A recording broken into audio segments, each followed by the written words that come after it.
Hallo ihr Mario Kart Enthusiasten, herzlich willkommen zu meinem riesigen Mario Kart 8 Deluxe Streckenranking. Während manche so ein Ranking in 45 Minuten abhandeln, habe ich mich die letzten Wochen dran gesetzt und alle Strecken nach einem investigativen Bewertungssystem bewertet. Zuallererst bewerte ich den Spielspaß. Das ist auch gleichzeitig die wichtigste Kategorie, man erkennt sie am Pilz-Item und hier kann die Strecke bis zu 20 Punkte absahnen. Danach folgt die Kreativität. Die ist erkennbar am Stern. Wie kreativ ist die Idee der Strecke? Hier können bis zu 10 Punkte geholt werden. Außerdem habe ich das Streckendesign bewertet. Erkennbar an der Crazy 8. Wie originell ist der Streckenverlauf? Auch hier gibt es wieder 10 Punkte. Genauso gibt es 10 Punkte für die Gestaltung. Am Feder-Item erkennbar. Was gibt es auf der Strecke zu entdecken und welche Hindernisse gibt es? Dann kommen wir noch zur Musik. Erkennbar an der Superhupe, die auch bis zu 10 Punkte bekommen kann. Und auch Abkürzungen dürfen natürlich in meinem Bewertungssystem nicht fehlen. Diese Kategorie ist erkennbar an dem Kugelwilli und kann ebenfalls bis zu 10 Punkte einheimsen. Und zu guter Letzt bewerte ich noch die Schludrigkeit. Wie nachlässig war man beim Streckenbau und auch bei den Texturen. Hier können nochmal bis zu 10 Punkte abgezogen werden. Die Höchstpunktzahl einer Strecke liegt somit bei meinem Bewertungssystem bei 70 Punkten. Ob das eine Strecke erreicht hat, finden wir es doch heraus in meinem viel zu langen investigativen Streckenranking. Hier sind für euch die Plätze 96 bis 86.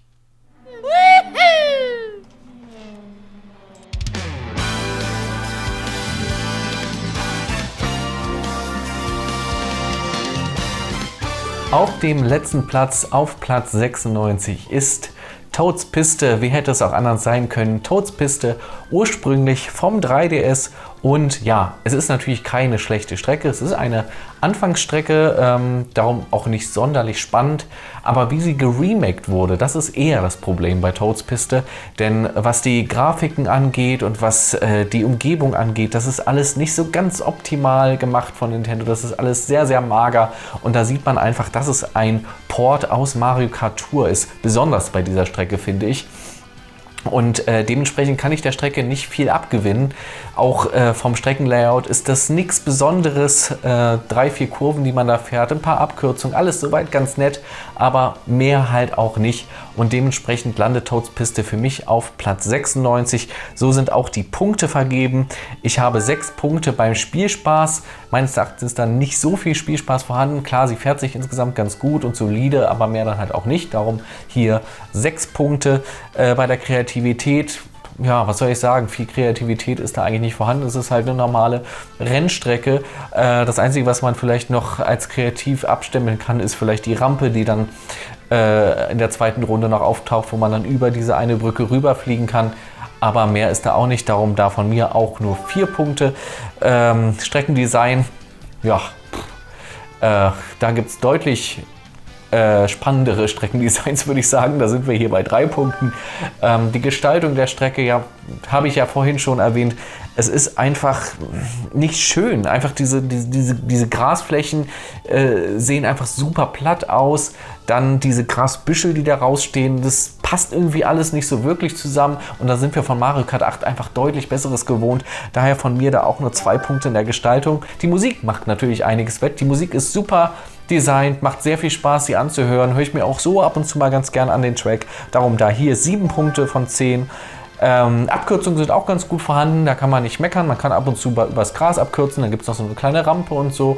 Also das macht schon Fun, Abkürzungen zu nehmen auf der Strecke. Darum hier 6 Punkte. Und naja, wegen der Studigkeit, aufgrund dessen, dass sie halt fast nur geportet wurde von Tour mit wenig Anpassungen, da muss ich dann einfach nochmal 4 Punkte abziehen und da sind wir insgesamt dann bei 24 Punkten und damit der Platz 96 für Toads Piste.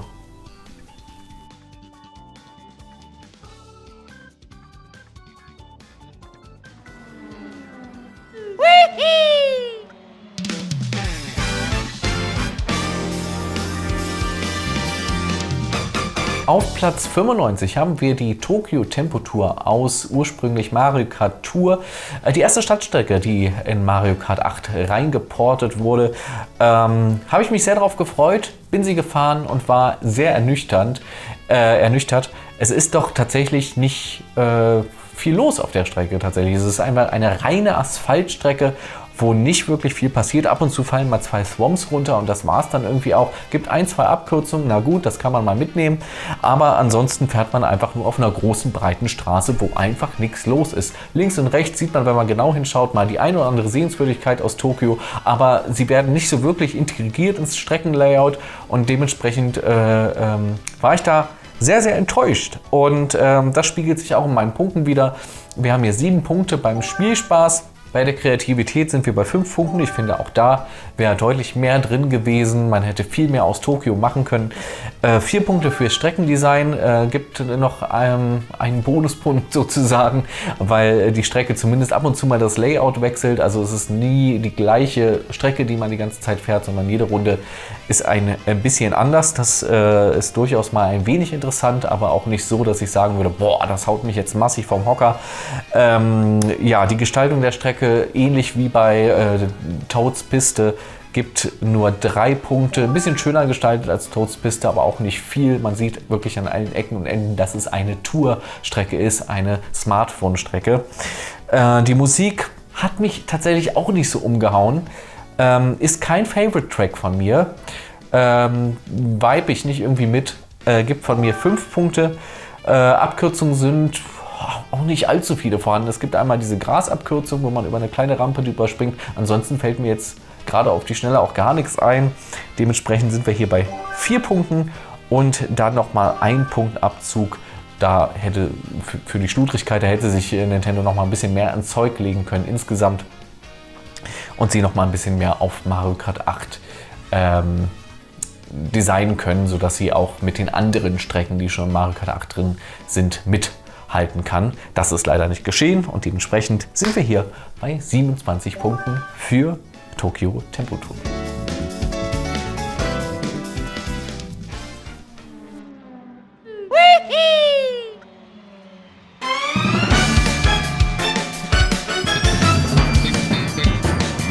Platz 94 belegt die wundervolle Eiscreme-Eskapade.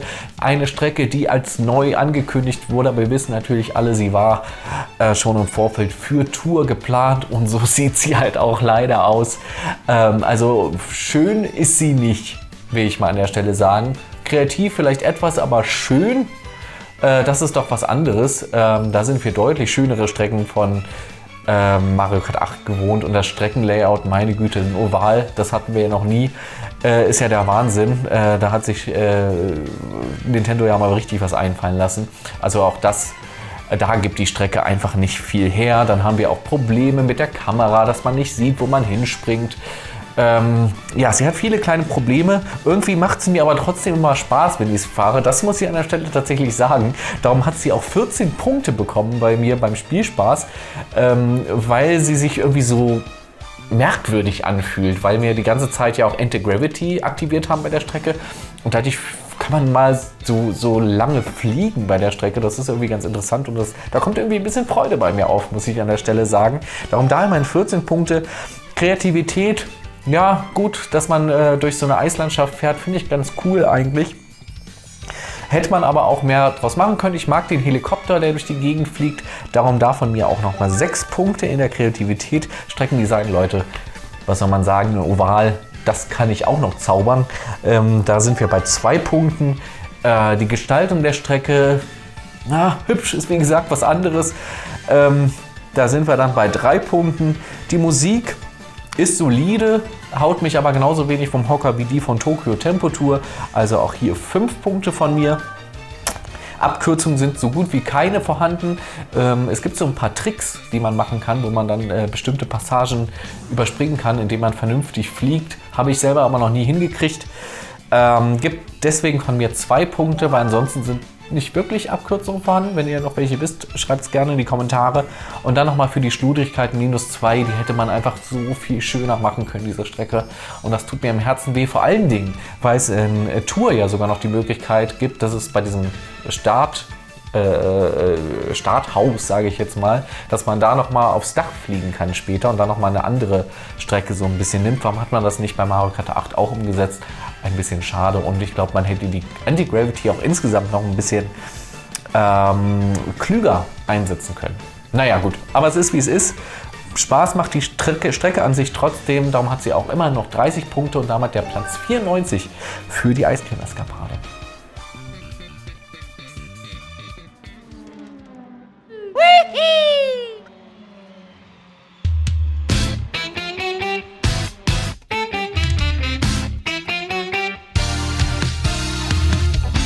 Ja, dann kommen wir auch schon zu einer weiteren Tourstrecke auf Platz Nummer 93. Das ist nämlich Los Angeles Strandpartie. Auch wieder eine Stadtstrecke, die sich auch pro Runde jedes Mal verändert und man einen anderen Weg fährt, was natürlich erstmal ganz nett ist. Aber ich bin die Strecke gefahren und sie hat mich nicht abgeholt. Das liegt zum einen daran, dass die Straßen erstmal sehr leer sind. Es gibt wenig Hindernisse auf der Strecke. Dann die Strandpassage gefällt mir überhaupt nicht.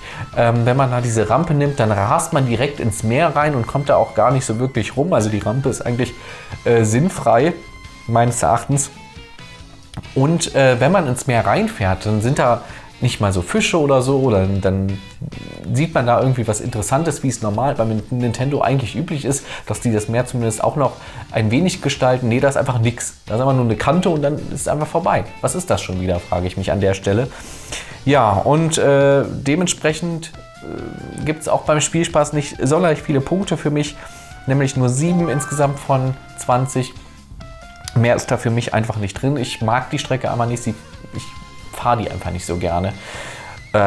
Ist einfach keine Favorite-Strecke von mir. Kreativität gibt nochmal 5 Punkte. Ich finde die verschiedenen Abschnitte ganz interessant und auch die Gestaltung der Strecke durchaus solide. Und darum gibt es da 5 Punkte von mir. Auch das Streckendesign gibt 5 Punkte. Ich glaube, da hätte man noch ein bisschen mehr rausholen können. Warum fährt man nicht zum Beispiel am Hollywood-Logo irgendwie vorbei, wofür Los Angeles steht? Stattdessen entscheidet man sich, durch die Ölfelder zu fahren, was fast sogar trotz dessen einer meiner Lieblingsabschnitte ist, weil er zumindest noch ein paar Hindernisse hat und eine ganz nette Abkürzung, die man daneben kann.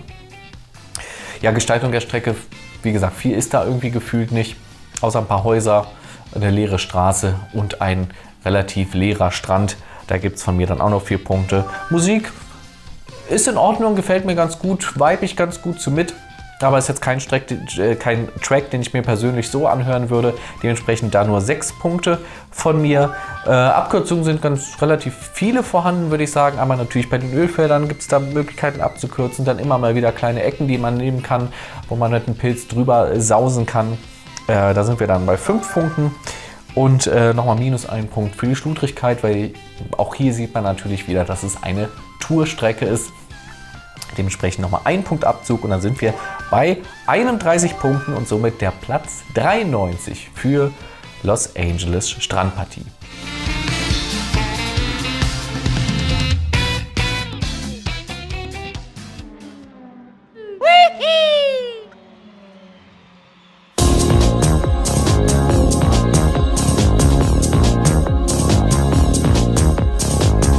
Auf Platz Nummer 92 sind wir bei Toads Autobahn vom N64. Ja, erstmal natürlich eine ganz coole Idee, über eine Autobahn zu fahren. Und das hat damals auf dem N64 auch super funktioniert, weil die Strecke einfach sehr, sehr eng war und man ständig aufpassen musste, dass man nicht gegen einen LKW oder sonstiges fährt. Das wurde bei Mario Kart 8 verändert. Die Strecke ist sehr, sehr viel breiter. Wir haben auch, glaube ich, mehr Spuren, was erstmal sinnvoll ist. Es ist ja, wie gesagt, eine Autobahn und unsere Autobahnen kriegen ja auch immer mehr Spuren. Von daher verstehe ich diesen Eingriff in die Strecke sozusagen. Aber tatsächlich macht es die Strecke natürlich auch sehr viel einfacher, weil man sehr viel besser den Autos ausweichen kann. Was ich zumindest gut finde, ist, dass sie den Verkehr unterschiedlich gestaltet haben. Das heißt, immer mal wieder, wenn man die Strecke startet, verändert sich der Verkehr. Dann manchmal fahren alle in eine Richtung, manchmal hat man eine Line, die entgegengesetzt kommt. Genau, also das ist eigentlich ganz cool gemacht. Und ich mag es auch, dass man an den Seiten langfahren kann, dass man das Anti-Gravity-Element damit eingebaut hat. Und designtechnisch sieht sie natürlich auch sehr, sehr schick aus. Aber es ist halt nun mal auch eine Autobahn, man fährt einfach eine 8 und mehr ist da auch nicht. Gibt von mir beim Spielspaß immerhin noch 9 Punkte. Ich fahre sie insgesamt ganz gern, aber ich brauche sie auch nicht andauernd. Dementsprechend sind 9 Punkte da, glaube ich, ganz gut gerechtfertigt. Für die Kreativität gibt es von mir 6 Punkte. Wie gesagt, ich finde es cool, dass sie da die Idee hatten, wirklich, dass man die Seiten befahren kann und sowas alles. Das gefällt mir. Streckendesign 3 Punkte, es ist halt eine 8. Ja, ne? Also da gibt es deutlich spannendere Streckendesigns, würde ich sagen. Die Gestaltung gibt 7 Punkte von mir, die gefällt mir wirklich ganz gut. Es ist wirklich, man hat so ein richtig schönes Autobahn-Feeling. Die Autos, die langfahren, sind cool. Man hat sogar die Möglichkeit, auf verschiedenen Autos Stunts zu machen oder auch mal ein Auto mit einer Rampe, wo man dann noch ein bisschen gleiten kann. Also da haben sie sich ein bisschen was einfallen lassen. Gefällt mir. Musik gibt von mir 5 Punkte. Ist jetzt kein Track, der mich irgendwie lang bei Laune hält. Passt aber natürlich sehr gut zum Autobahn-Feeling. Darum eine solide 5 von mir. Abkürzungen sind nicht wirklich vorhanden. Es gibt einmal die Möglichkeit, über die Brücke rüber zu fliegen, wenn das Zeitpunkt mit dem Rampenauto passt. Aber ansonsten, und so eine richtige Abkürzung ist das, glaube ich, auch nicht. Und man kann natürlich noch an den Seiten lang fahren. Das hatte ich ja vorhin schon erwähnt mit Anti-Gravity. Aber auch das sind nicht so richtige Abkürzungen meines Erachtens. Darum von mir da nur 3 Punkte. Und Studigkeit konnte ich keine entdecken bei der Strecke. Die ist wirklich schön designt, viele neue Ideen reingebracht. Ein schönes Upgrade vom N64. Obwohl ich sie auf dem N64 noch deutlich schwieriger in Erinnerung habe. Dementsprechend sind wir hier bei 33 Punkten für Toads Autobahn und damit der Platz 92.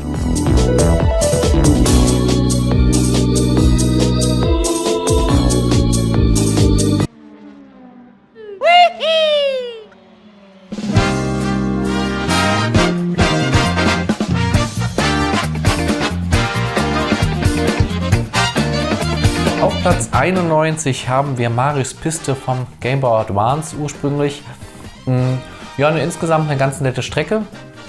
Ich bin aber nicht so der größte Fan von ihr. Vielleicht habe ich sie mir auch schon zu überfahren. Das kann sein. Ich meine, sie ist seit Mario Kart 8 auf der Wii U dabei und seitdem spiele ich dieses Spiel. Und dementsprechend kann es sein, dass sie für mich ein bisschen langweilig geworden ist insgesamt. Also ich kann der Strecke insgesamt nicht mehr so viel abgewinnen.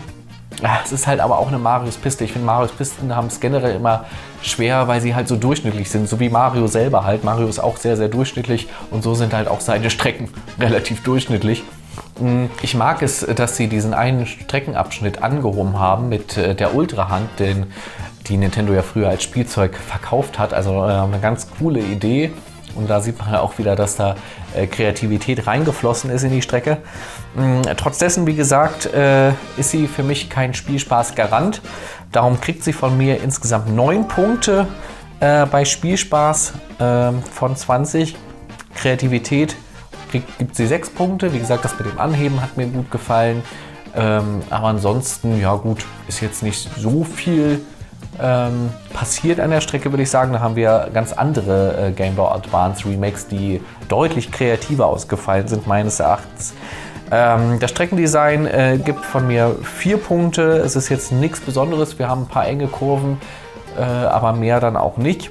Die Gestaltung der Strecke ist insgesamt ganz solide. Es gibt jetzt nicht so viel zu entdecken. Es gibt viel Grün und viele Bäume und ein paar Ölflecken, auf denen man ausrutschen kann, was ganz spannend ist für ein extra Hindernis. Aber ansonsten, ja, ist da nicht so viel mehr. Ne? Also ich kann mich jetzt nicht an so besondere Sachen erinnern. Dementsprechend gibt es da von mir auch 6 Punkte. Bei der Musik ist so ein Track, der mich jetzt auch nicht wirklich abholt. Gebe ich auch eine solide 5. Und Abkürzungen hat die Strecke relativ viel. Es gibt sogar so eine spannende Abkürzung, da kann man über die Rampe springen, wenn man einen Pilz hat. Und dann auf der Barriere oder auf der Barriere quasi fahren, um da auch nochmal abzukürzen, was ganz cool ist. Dementsprechend kriegt die Strecke von mir da auch nochmal eine solide 5. Und Schwierigkeit kann ich auch hier wieder nicht entdecken. Ich finde, da hat sich Nintendo Mühe gegeben, die Game Boy Advance Strecke ordentlich auf die Wii U bzw. dann auf die Switch zu porten. Und dementsprechend sind wir hier insgesamt bei 35 Punkten für Marios Piste auf dem Game Boy Advance ursprünglich und jetzt natürlich bei Mario Kart.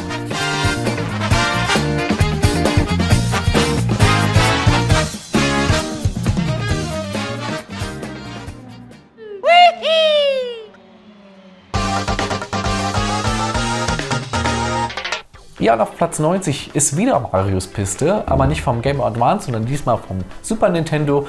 Diese Strecke kam auch mit dem Booster Streckenpass. Und was soll ich zu der Strecke sagen?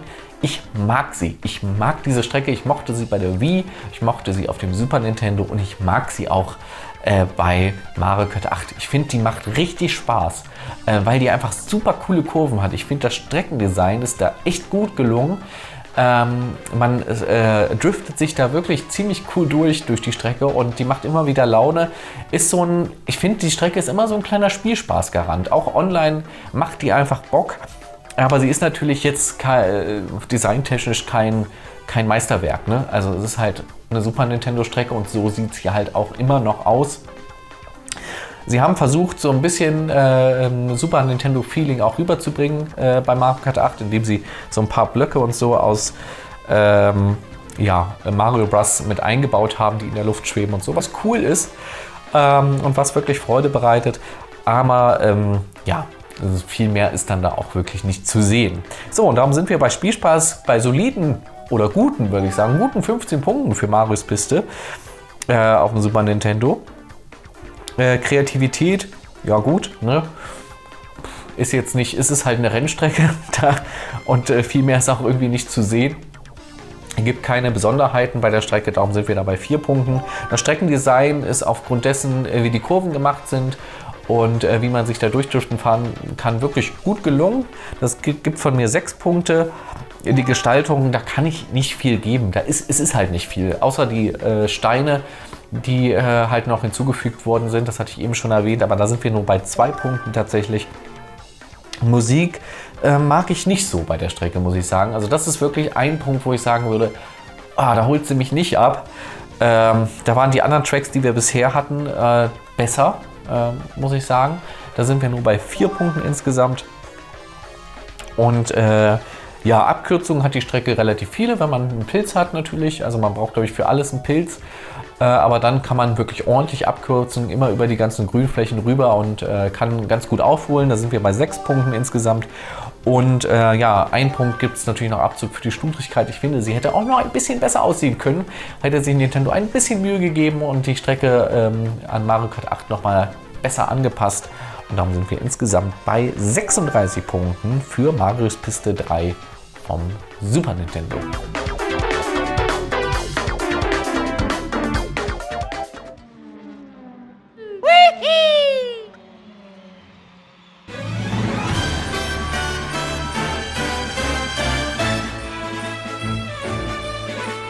Auf Platz 89 ist die Bergbescherung von Mario Kart Tour und ich habe mich sehr gefreut auf die Strecke, als sie beim Booster Streckenpass angekündigt wurde. Sie wurde ja auch passend released im November, glaube ich, also kurz vor Weihnachten, auch sehr, sehr passend gewählt, wie ich finde. Und sie sah halt super aus, auch mit diesem Weihnachtszug, der da lang fährt und so. Da dachte ich mir, okay, bei der Strecke kommt jetzt richtig Weihnachtsfeeling auf. Und das stimmt auch zum Teil, aber das Streckenlayout, das hat mich dann doch nicht so abgeholt. Es ist halt relativ langweilig. Ich finde auch, der Zug kommt viel zu wenig zur Geltung. Den hätte man noch viel besser etablieren können, sodass er vielleicht auch so ein bisschen ein Hindernis sein kann. Aber das ist er nicht. Er rauscht halt einmal so die Schienen lang und dann ist er irgendwie die ganze Zeit vorne und dreht irgendwie seine Kreise. Und mehr passiert dann mit dem Zug nicht. Lässt ab und zu mal ein paar Münzen fallen. Aber dann hätte ich mir ein bisschen mehr Integration vom Zug versprochen einfach. Schade. Und ansonsten, wie gesagt, ist die Strecke auch insgesamt recht leer.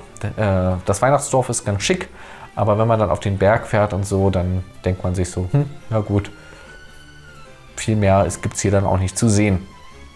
Dementsprechend sehen die Punkte aus 11 Punkte für den Spielspaß. Ich finde, sie fährt sich ganz in Ordnung. Ich habe auch Spaß mit der Strecke, aber ein bisschen mehr Action hätte der Strecke insgesamt gut getan. Kreativität bekommt die Strecke 8 Punkte von mir, weil ich sie wirklich schön designt finde. Einmal mit den Häusern und so, ist das ganz cool mit dem Dorf, dann mit den Schienen, mit dem Zug finde ich kreativ, dass das so eingebaut wurde. Und es kommt halt wirklich ein weihnachtliches Feeling auf insgesamt, darum 8 Punkte da von mir. Das Streckendesign, das ist halt wirklich das Manko der Strecke. Es ist halt nicht besonders spannend, also man fährt eigentlich nur relativ in so ein paar kleinen Kurven den Berg rauf und dann in einer langen Gerade in den Berg wieder runter und dann ist man auch wieder im Weihnachtsdorf. Da wäre vielleicht für eine Weihnachtsstrecke mehr drin gewesen. Ne? Also das ist ein bisschen schade. Die Gestaltung bekommt von mir dann aber immerhin nochmal 8 Punkte. Das hatte ich ja jetzt auch schon bei der Kreativität quasi genannt. Da gefällt mir vieles einfach sehr, sehr gut. Das Weihnachtsdorf und alles drum und dran. Die Musik ist sehr schön. Ich finde, da kommt immer weihnachtliches Feeling auf, wenn man die hört. Darum gibt es da von mir 7 Punkte von 10. Und Abkürzungen sind leider keine vorhanden. Ein paar kleine. Vielleicht kann man den Weg auf den Schienen als Alternativweg, Abkürzung abtun. Kriegt sie von mir 1 Punkt, aber ich wüsste nicht, wo ich ansonsten noch abkürzen könnte bei der Strecke. Ja, und dann gibt es noch minus 2 Punkte tatsächlich bei der Schludrigkeit. Einmal aufgrund dessen, dass der Zug nicht so wirklich intrigiert wurde. Ich finde, da hätte man einfach mehr draus machen können. Und dann natürlich, weil sie von den Texturen auch natürlich nicht an die originalen Mario Kart Strecken herankommt. Und so sind wir dann insgesamt bei 37 Punkten für die Bergbescherung. Und damit auf Platz 89.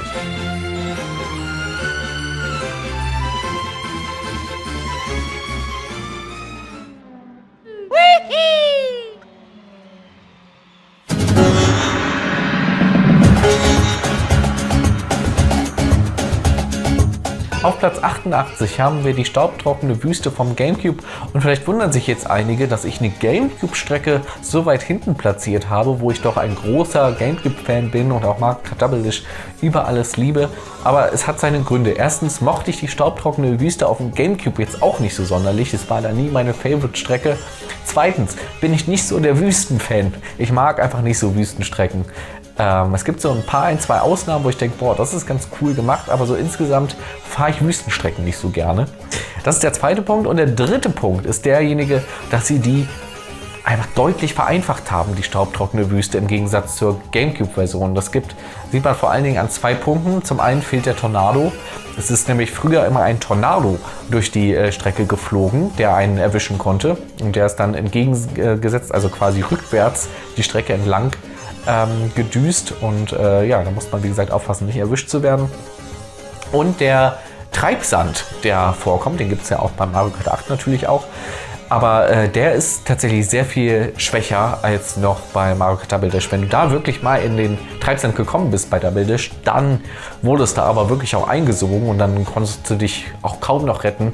Und bei Mario Kart 8 kannst du auch so fast relativ dicht am Loch sogar lang fahren und du wirst noch nicht erwischt. Also von daher, ja, ist das so ein bisschen schade.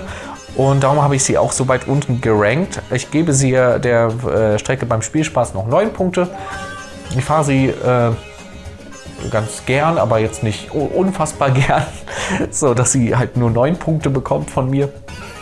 Kreativität gibt es 7 Punkte von mir. Ist durchaus kreativ gestaltet mit dem Treibsand und alles drum und dran. Da hat sich Nintendo schon Mühe gegeben. Auch die Umgebung ist ganz nett designt mit den Säulen und so. Das gefällt mir. Da ist auf jeden Fall Kreativität reingeflossen. Auch, dass sie jetzt so eine kleine Oase reingebaut haben. Das ist auch total nett. Das mag ich auch, dass da man noch so eine Wasserpassage hat.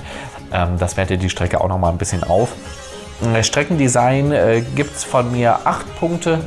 Ich finde, das ist ein sehr schönes Streckendesign mit viel Abwechslung drin. Das macht durchaus Freude und es ist halt keine 0815 Strecke. Die Gestaltung, da bekommt die Strecke auch von mir 8 Punkte. Der Sand ist schön gemacht, die Säulen, die drumherum stehen, mit den Pokies, die als Hindernisse dienen und natürlich auch nochmal hier die Oase erwähnt, die ich wirklich cool finde als Neuerung. Also insgesamt 8 Punkte da. Bei der Musik muss ich sagen, die holt mich gar nicht ab. Die holt mich so gar nicht ab, die Musik. Das ist für mich so ein Track, den brauche ich nicht. Klar, es ist ein Wüstentrack und er passt irgendwie auch und man spürt da so richtig, dass man durch eine Wüste fährt. Aber 4 Punkte, mehr kann ich da wirklich nicht geben. Abkürzungen sind relativ viele vorhanden, halt alle mit Pilzen nur machbar, soweit ich weiß. Aber wenn, dann kann man richtig gut abkürzen und das Feld ordentlich aufholen. Da gibt es von mir 6 Punkte. Und ja, aufgrund dessen, dass so viel rausgestrichen wurde wie der Tornado und dass der Treibsand so ja, nicht mehr so wirklicher Treibsand ist und dass auch die Pflanze, die einen auffrisst, wenn man das Loch fällt, die ist ja auch komplett weg, die gibt es ja nicht mehr. Darum sind wir dann nochmal bei -3 bei der Schludrigkeit und dann kommen wir insgesamt auf 39 Punkte für die staubtrockene Wüste und damit der Platz 88.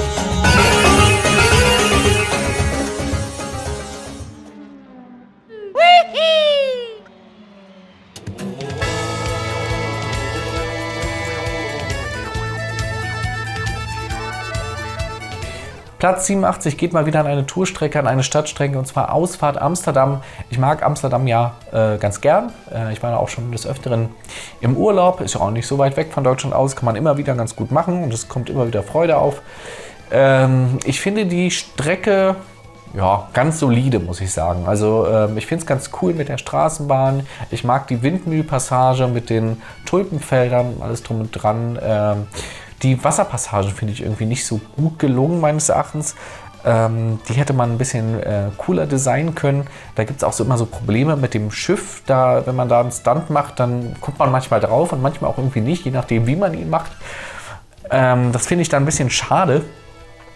Darum bekommt sie beim Spielspaß erstmal 10 Punkte von mir. Weil, wie gesagt, ich fahre sie jetzt nicht unfassbar gern, aber wenn sie dran kommt, finde ich es jetzt auch nicht schlimm. Da gibt es dann von mir 10 Punkte. Bei der Kreativität gibt es 8 Punkte. Wie gesagt, du hast sehr viel Abwechslung vorhanden in der Strecke. Man fährt durch den Fluss, man fährt durchs Tulpenfeld, man fährt durch die Stadt durch. Es gibt eine Straßenbahn. Straßenbahnen sind immer cool. Dementsprechend da 8 Punkte bei der Kreativität. Das Streckendesign ist, ja, okay. Also ich finde, wie gesagt, die Flusspassagen gefallen mir nicht. Die sind sehr eckig. Hätte man vielleicht ein bisschen anders lösen können. Und das mit dem Boot funktioniert halt irgendwie nicht immer so richtig. Dementsprechend gibt es da von mir nur 5 Punkte. Vor allen Dingen auch, weil manche Kurven relativ schwer zu nehmen sind. Besonders auch im Tulpenfeld, wenn man da mit 200 CCM lang kachelt, dann kommt man aber ganz schön ins Schwitzen bei der Stelle. Gestaltung gibt von mir 7 Punkte, finde ich wirklich ganz schön gemacht. Ich mag die Stadtpassage auch sehr gerne. Darum sind wir da bei 7 Punkten. Die Musik finde ich okay. Aber holt mich jetzt auch nicht so hundertprozentig ab. Da vibe ich jetzt nicht so mit. Dementsprechend gibt es dann nur 5 Punkte. Abkürzungen hat die Strecke ein paar. Kann man auch mit einem Pilz ein paar nehmen, glaube ich. Oder in der Stadt kann man auch ein bisschen abkürzen. Da gibt es dann 6 Punkte von mir. Und ja, dann noch einen Punkt Abzug für die Schludrigkeit, weil man natürlich wieder erkennt, es ist eine Tourstrecke. Da wären wir drin gewesen. Dementsprechend sind wir hier bei 40 Punkten für die Ausfahrt Amsterdam.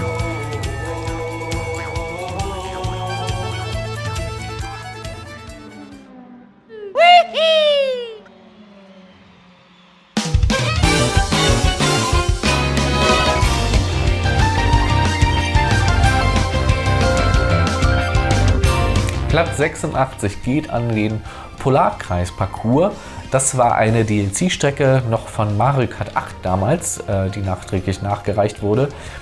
Und ja, ist irgendwie, also ich finde es cool, dass man so 2 Wege hat, die man nehmen kann und sich dann auch immer überlegen kann, nämlich fahre ich heute mal grün oder fahre ich gelb oder wechsle ich zwischendrin mal rum. Das ist irgendwie ganz cool gemacht. Aber ansonsten ist da leider nicht so viel. Die Strecke gibt einfach nicht so viel her. Sie ist einfach nicht sonderlich spannend. Das ist so ein bisschen schade.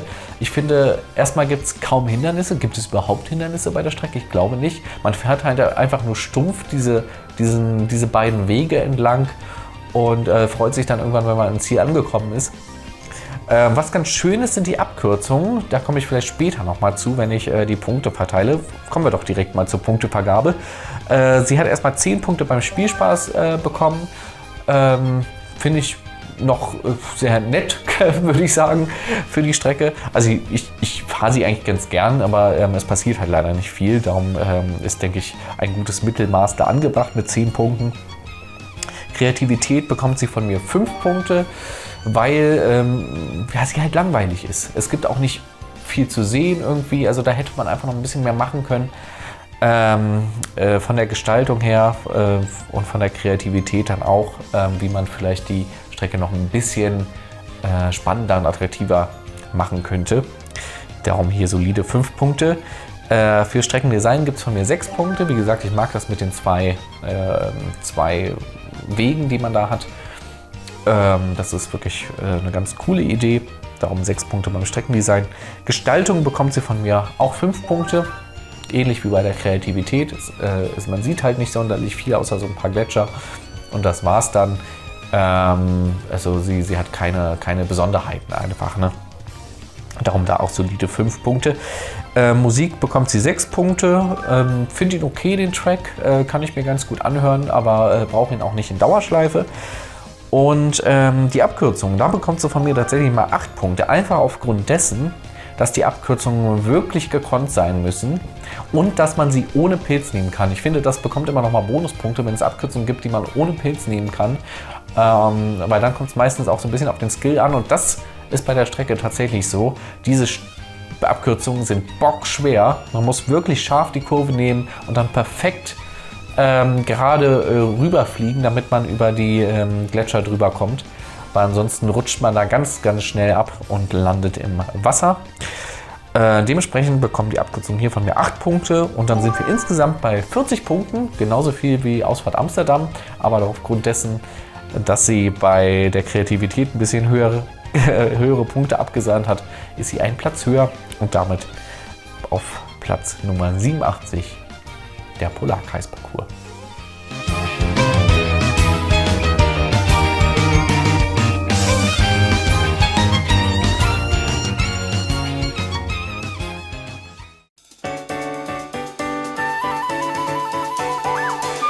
Ja, das waren sie also, die Plätze 96 bis 86 aus dem großen Streckenranking.